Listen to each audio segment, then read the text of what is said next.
นิทานอิศบคำกลอนเรื่อง5จี๊ดเจี๊ยวจ้าวกับแมวเหงาดูดุแต่งโดยพี่ตุ๊ปปองเรืองศักดิ์ปิ่นประทีป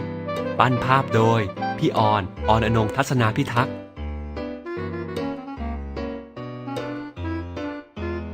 จี๊ดจี๊ดจ๊อกแจ๊กจอแจ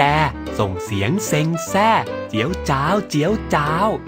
หนูจี๊ดจ๊ะจ๋า5ตัววุ่นอยู่ในครัวกินกินเอาจี๊ดนิ่มจี๊ดน้อยจี๊ดหน่อยพูดเป็นต่อยหอยจ้อยจ้อยเจ้าเจ้าจี๊ดหน่องจ้องมองจี๊ดนิดใช้หางสะกิดจุจุเบาเบาเสียงดังกุกกักกุกกักจี๊ดชะงักเงียบเงียบพวกเราใจเต้นตึกตักตึกตักละล่ำละลักเหมียวเหงาเหมียวเหงาจี๊ดเจียวจ้าวเหงาหน่อยช่วยหน่อยช่วยหน่อยทำไงดีเราใครมีความคิดดีๆช่วยบอกหน่อยสิจี๊ดจี๊ดเหงาเหงา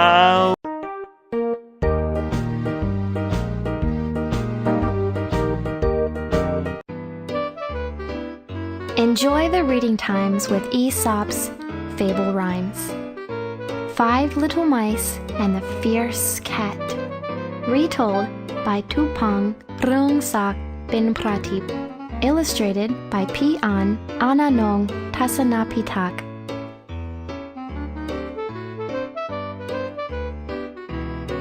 Squeak, squeak! There came a tiny sound, hardly heard all around. It was 5 little mice, squeaking once, squeaking twice. Because they really loved to eat, they searched the kitchen for a treat. 3 of the mice kept nibbling and giggling, chatting all the while so their whiskers were wiggling. Squeak, squeak! Suddenly, the other 2 stopped, looked at each other, and then their eyes popped. With his tail, one mouse poked his friend, and a silence came over them as quiet as the wind. Rawr! Rawr! There came a rumbling sound. The 5 little mice froze. They had been found. Their hearts throbbed with terror and fear. Meow! Rawr! Cried the cat who could scare.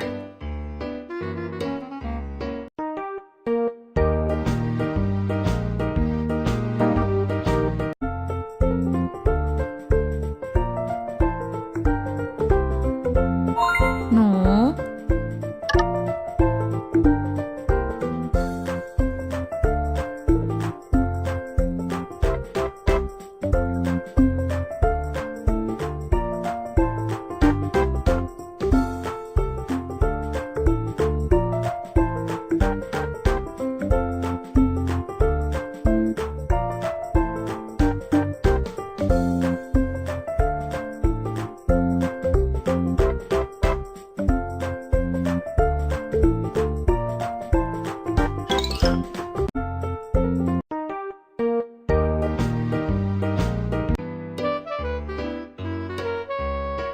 เด็กๆรู้จักคีย์บอร์ดและเมาส์ไหมจ๊ะเราจะได้ไปทำกิจกรรมสนุกๆที่จะต้องค้นหาคำตอบจากคีย์บอร์ดและเมาส์ไงล่ะถ้าพร้อมแล้วกดปุ่มเริ่มเล่นเลยจ้ะ5 จี๊ดกำลังตามหาของกินแสนอร่อยเด็กๆช่วยลากภาพผลไม้แต่ละชนิดตามที่หนูจี๊ดแต่ละตัวอยากกินหน่อยได้ไหม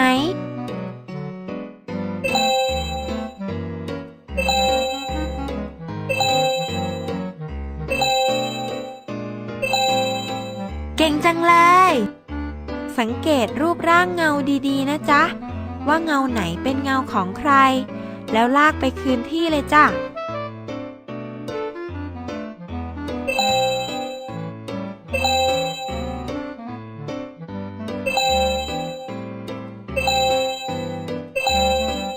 เก่งมาเรียงลำดับความสูงของไม้กันดีกว่าคลิกเลือกไม้ที่สั้นที่สุดไปหาไม้ที่ยาวที่สุด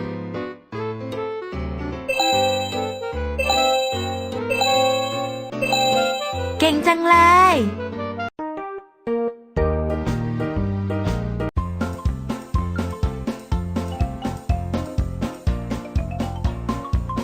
หนูจี๊ดหลงทางอยู่ในเขาวงกตวิธีเดียวที่จะช่วยหนูจี๊ดออกมาได้ก็คือ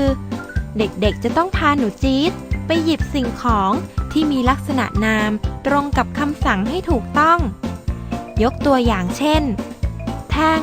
คือลักษณะนามของดินสอและไอศครีม เด็กๆก็กดปุ่มลูกศรบนคีย์บอร์ด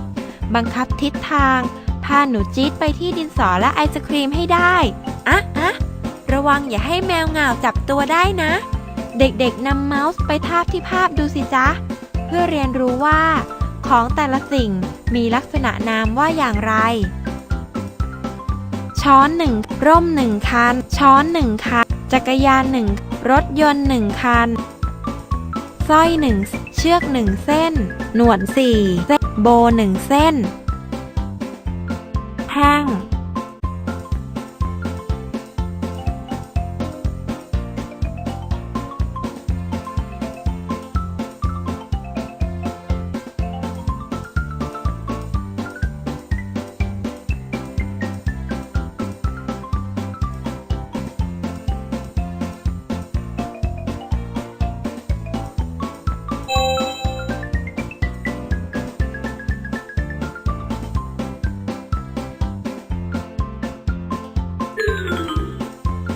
เส้น